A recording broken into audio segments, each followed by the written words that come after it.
Welcome in, guys. Adam here. The recording you just heard was made with one of these three interfaces. If you think you know which one it was, drop a comment below and we will find out if you got it right by the end of this video. Now, two-channel interfaces, just in general, have become super popular in recent years, and not necessarily for drums, but way more because the podcasting world has exploded. I actually got my first two-channel interface to record my All In with Adam podcast, and these things have gotten so streamlined and easy to use over the years, they are all essentially plug and play. Now, even though a proper drum set recording is typically going to have a lot more than just two channels or two microphones, we can still get some pretty useful drum sounds with the right setup. So, starting out in our sub $200 range, we have the Universal Audio Volt 2. This interface can be purchased as a studio package, and that includes headphones and a microphone. Obviously, it's for podcasting, but if you only need the interface itself, it comes in at $189, which is a killer deal for two channels. I actually use this exact interface for Skype lessons and Zoom calls, but I've never actually tracked drums through it, so that's going to be a first one for me. One cool feature that all of the Volt interfaces come with is this vintage mode, and that's supposed to add a little bit of analog distortion to the recording and some clarity to the higher frequency range. We're just going to leave that enabled for today's video because I think we're going to need the upper range clarity to pick up our cymbals. Then we're going to move on to our middle tier, and that would be the Focusrite Clarett 2 Pre. This interface will run you about $500, but I personally have a lot of experience with the Clarett preamps, and I know them to be really crisp, especially when you enable the air feature, which replicates that classic airy, breathy sound of the much more expensive ISA preamps from Focusrite. For today's video, we're just going to leave that air feature enabled. I think it sounds great on overhead drum mics, and it adds a lot of that bright Focusrite coloration. And finally, we're going to close out with a newer preamp from Neve. That would be the 88M that you can see right here. Now, Neve preamps are legendary. They're known for being some of the best in the world. With a price tag of $1,245 for two channels, I have some high hopes for this little unit. Now, functionally, the 88M doesn't do anything different than the Volt 2 or the Clarett 2 Pre. They are all just two-channel USB interfaces. What we're putting to the test today is the quality of the preamps themselves and just the character of the sound. So on our first pass with these three units, I'm going to be using my nicest overhead mics, which is a pair of AKG C414s. At around $1,000 a piece, these mics are top of the food chain as far as home studio setups go, because of course there are more expensive overhead mics on the market, but I don't own them and you probably don't either. It's definitely a no for me, dog. So these 414s, they just sound fantastic, and they should help us bring out the best of these three preamps. Now, let's get these units rigged up and get some sounds coming in.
Alright, so you can take those raw overhead demos for whatever they're worth to you. There's plenty of audio nerds that would say that just hearing those raw recordings tells you everything you need to know about the quality of these preamps, but I don't think we should pass any judgment just yet because we haven't actually gotten these mixed at all. So now I want to do a quick mix on these 3 overhead recordings exactly as I would for my own kit, and we'll see how good we can get these to sound.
Alright, so those are the mixed overhead recordings, but don't make up your mind just yet because we are far from finished with this shootout. Now I want to try a different mic setup altogether. Instead of running just 2 overheads, we're going to try these interfaces out with 1 room mic and 1 close mic. So my room mic is going to be the Earthworks QTC30, which is an Omni mic, and I'll have that placed about 6 feet in front of the kit, or at around chest height.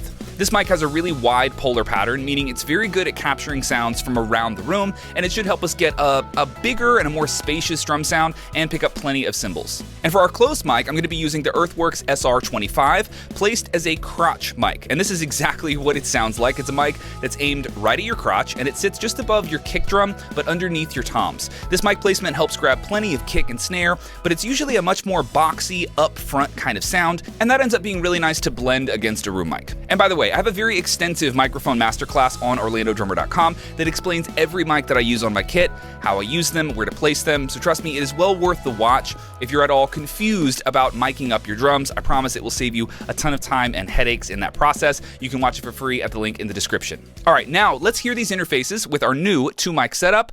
Room mic, crotch mic, let's go.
All right, you know the drill. Now we have to mix, and I'm going to do an entirely new mix with this miking setup. Because keep in mind, all of the plugins and the audio tricks that I use to mix the overhead recordings don't necessarily apply here. We've got totally different mics put in different places. So I'm going to start from scratch with brand new mixes, and I anticipate these will be not necessarily better or worse, but just very different from our overhead mixes.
Alright, so now let me give you my verdict on these 3 units after having tracked 6 different takes through them and spending plenty of time mixing them inside of Logic. Starting out with the Volt 2, I think the standout feature here is how flat this interface is, or how neutral. I don't hear any dramatic coloration or overwhelming characteristics coming through, even with that vintage button enabled on both channels. Now, the analog distortion from that vintage feature is definitely noticeable, but it's really subtle overall. It's not a heavy influence on the sound. It gave me the slightest bit of crunch in the high ends of the cymbals and just a little bit of extra body on the toms. I think the Volt 2 came in with a really balanced recorded sound overall, and that makes sense given that this interface is made by a company who's known for their high-end plugins, a few of which I actually used on these mixes. Because you don't want to bring in a ton of preamp character if you're immediately going to start mixing with plugins that model other preamp characteristics. Now, if I was being hypercritical around the Volt 2, I would say that it gave me somewhat of a thinner sound, maybe just a little bit too flat, because it did take some work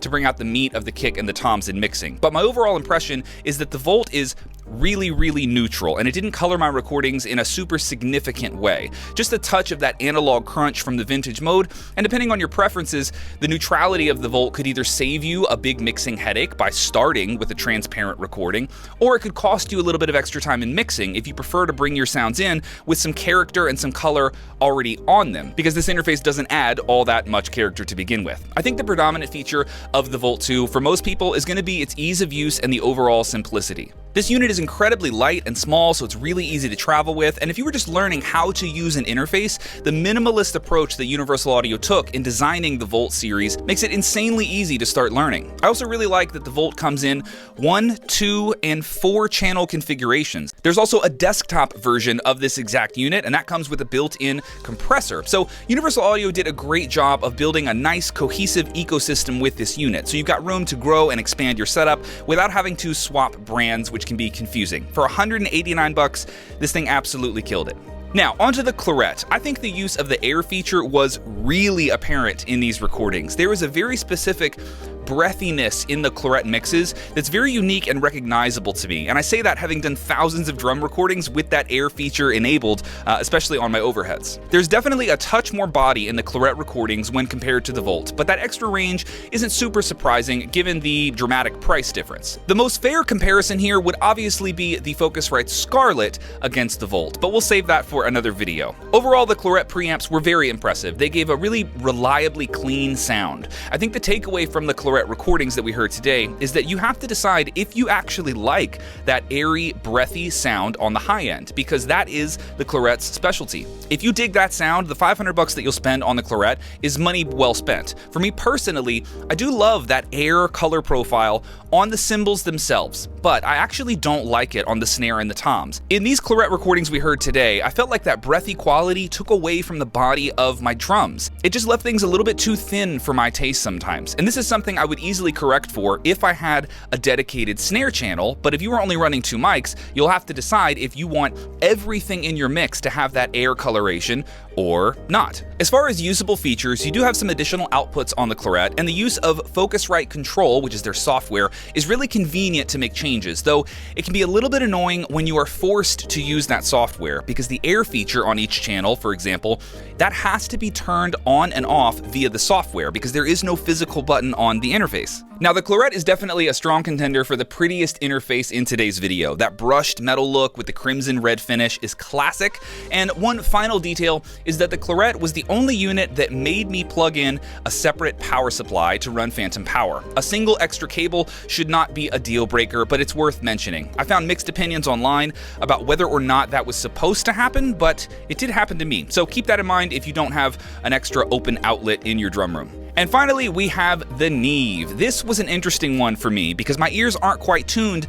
to the sound of Neve preamps, at least not in my own studio. But there is something from the Neve recordings that stood out to me right away, and that would be the body or the mid-low response inside of these recordings. The Neve brought in so much low end compared to both the Volt and the Clarett. The tom sounded significantly thicker, the kick drum had more of that chesty feeling and almost sounded like it was closed mic sometimes. The cymbals also sounded way more complex. You can especially hear that cymbal body anytime that I barked the hi-hats. There's almost a crunchy sound in the hats, and not necessarily in a fuzzy, distorted way. It just has like this chesty uppercut to it sometimes. I could especially hear this in my ride cymbal, which is Meinl's Foundry Reserve. There's all these mid-low complexities that the Neve was able to pick up, and it made for such a more complete overhead sound. A lot of times when you hear only the overhead mics, you can tell what's missing. You can tell there aren't close mics there. But the Neve was just so complete across the frequency range that you don't necessarily hear missing components of the kit. Very, very impressive. I think if I were aiming for album quality sounds, the Neve is the clear winner here, purely because of this increased range. It just gave me a lot more to work with in mixing, and it has a beautiful, almost aggressive color profile all around. Everything just sounded full, up front, intensely clear, but again, tons of body and warmth. Now, physically, I have to mention that this unit is an absolute beast. It is built like a small military Hummer. It's heavy, rugged, and it even has a finish that's borderline rubberized, like it looks waterproof. It's not waterproof. As far as usability and features, I love that the knobs are pressable buttons and that this signal light has the ability to glow. So as you're getting levels, the light will actually glow brighter and brighter green until it goes red when it clips. Now, I'm a huge fan of the hyper minimalist trend that's sweeping through the audio industry and tons of other industries too. And this unit is right in line with that aesthetic. There are absolutely no goofy bells and whistles on this interface as far as filters or EQ or software. There's just none of that. It's just a high quality interface that's built incredibly well, and it does exactly what it's supposed to. To me, that means that most of my money isn't going to a bunch of silly features that I'm not going to use. My money is actually going to the preamps, which is the only thing that I actually care about. One negative that I did find with the 88M was the lack of headroom. I actually had to use a Shure mic attenuator to lower my signal level because my crotch mic was clipping at a gain level of 0. Yeah, like completely zeroed out and still clipping. Now, that's a very cheap and an easy problem to solve, but I figured it was worth mentioning. Alright guys, that does it for today's video. I hope you enjoyed this interface shootout. This video was a ton of fun to make. Please let me know your thoughts in the comments, and if you'd like to see more videos like this one, Adam here, the Orlando drummer, and I will catch you in the next one. Later.